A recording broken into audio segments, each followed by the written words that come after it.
There's been a large influx recently of posts on various Facebook groups of people asking how much their individual cards are worth. And as much as I love hopping into the DMs with people and explaining why their Blue Eyes White Dragon isn't actually worth $2,000, I think it's getting to the point where I'm consuming enough of my time that creating a primer on this is probably worth my time. Consider this the guide to appraising your Yu-Gi-Oh cards. So let's start by talking a little bit about the different rarities that Yu-Gi-Oh cards can come in.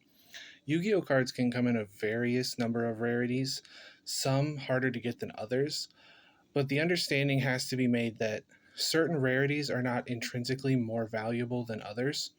For example, if you look at two cards, you might think that because this one has more shiny stuff than this one, that this one is worth more. But in reality, this one is worth magnitudes more.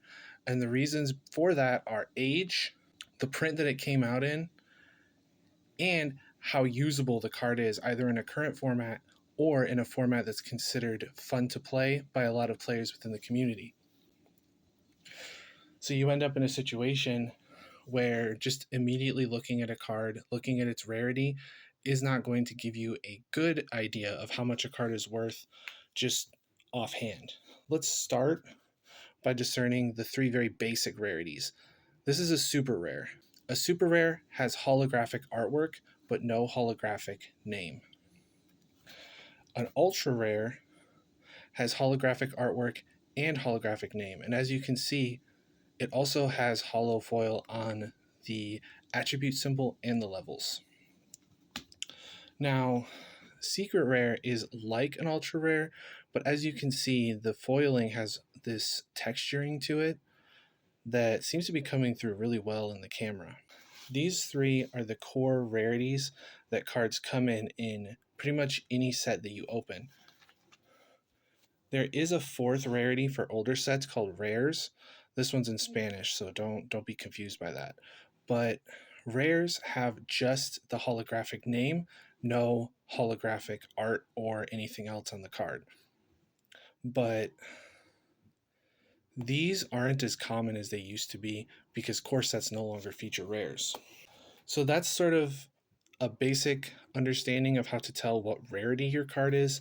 There are other rarities. There are things like ultimate rares, which have much more foiling, and the foiling doesn't have quite as much texture to it, but it has more texture than an ultra rare. And there are also things like gold rare. This is a gold secret rare.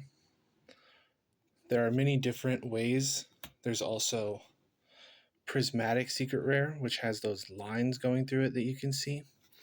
And there's a bunch of other rarities that, in the grand scheme of things, don't actually matter all that much. You're not sure whether the card you have is an ultimate rare because ultimate rares had printings from the same set that were either a normal rarity, like rare, super, ultra, or secret, but they also came in ultimate rare. If you want to figure out whether or not your card is an ultimate rare, that might be a good time to maybe ask somebody in the community, as especially in a video like this, it's hard to show that difference. But the three basic rarities and probably 80% of the cards you're looking at are going to fall into one of these three rarities, especially if you're looking at cards that were from earlier sets. Another thing to look at is to look at the print run. If you look, this card is a first edition, which means that it was among the first waves of printings for this card. This is the exact same card, different set, but it is unlimited. As you can see, it does not say first edition here or here. First edition cards are generally more expensive than unlimited cards. Since about around the time COVID happened, unlimited runs haven't been done pretty much at all. I think the only set to receive an unlimited run since COVID was Power of the Elements. So if you have a modern first edition card, you're not looking at anything more valuable than any other version of the card because that's probably the only version of the card that exists. So now let's get to the part where we try and figure out what printing a card is. Let's go ahead and get nice and close here. As you can see, this says SHVA-EN040, and it is a first edition. That is the set code, the language, and then the number in the set. The language and the number in the set are only relevant if you're trying to figure out what language a card is, or if you're trying to assemble a complete set of cards from a certain set and you want them in the correct set number order. Aside from that, those numbers mean absolutely nothing. But this set code, either the 3-digit or the 4-digit number and letters that comes before the dash, tells you what set this is from. Now, let's go ahead and take that information and see if we can figure out where we can find a price for this card. Now, TCG Player has an app for your phone that you can get. This is available for Android and for iOS. They have a scan function, which allows you to point your camera at a card and then let it scan it. It can be a little finicky, so you may have to move it around a little bit. As you can see, it figured it out. You can see right here that it found the card. You can see where the set code is, that it matches the set code from the card I showed you. It is a first edition near mint secret rare copy. I could hypothetically switch to one of these other printings that are listed if the scanner happened to pick up that the card was in fact Alistair the Invoker, but it got the printing wrong. I could switch it here. And according to the app, we are looking at about $5. Let's try scanning a different card, see if we can maybe trip it up on what printing.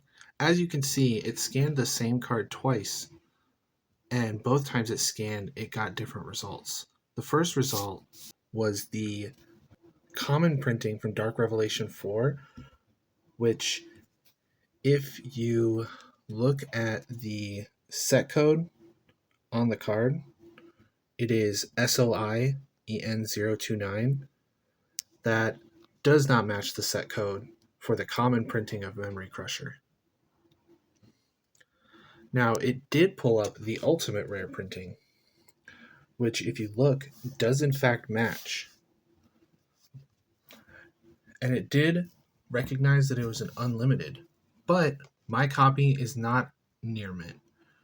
I would probably put it more towards heavily played, putting my card at about 99 cents. Now let's take the example of Alistair the Invoker, and let's try to find the printing of the card without the TCG Player app. So the name of the card is Alistair the Invoker. His set code was SHVA EN040. Now let's search. And there it is. Alistair the Invoker, Shadows in Valhalla, TCG Player. Now, as you can see, the app's scan gave me a price of $5, but the price listed under the picture is $8.99. These prices are direct by TCG Player. These are specific sellers that have basically sold their inventory to TCG Player to sell directly to consumers from TCG Player. It allows for more oversight in terms of the condition of the cards, but they tend to be more expensive. If we scroll down and we look, you can see a couple of these listings are listed near mint first, but the top one says ultra rare Korean. That's not what we're looking for. The second one says secret rare, which is the rarity that we're looking for, but still it's in Korean. Again, this is the alt art and it's secret rare, but again, it's in Korean. If we're looking for near mint, TCG Player lowest verified is sitting at $4.27 plus 99 cents shipping. So that should give you an idea of how to find these cards more easily on TCG Player. Let's have a bit of a recap. You can figure out the name of the card here. You can figure out the set number here, and either here or here is going to be located some indication of the printing. Some are first edition, some are unlimited, and other cards even will say limited edition. So when we Googled SHVA and Alistair the Invoker, it came up with a secret rare printing from Shadows in Valhalla.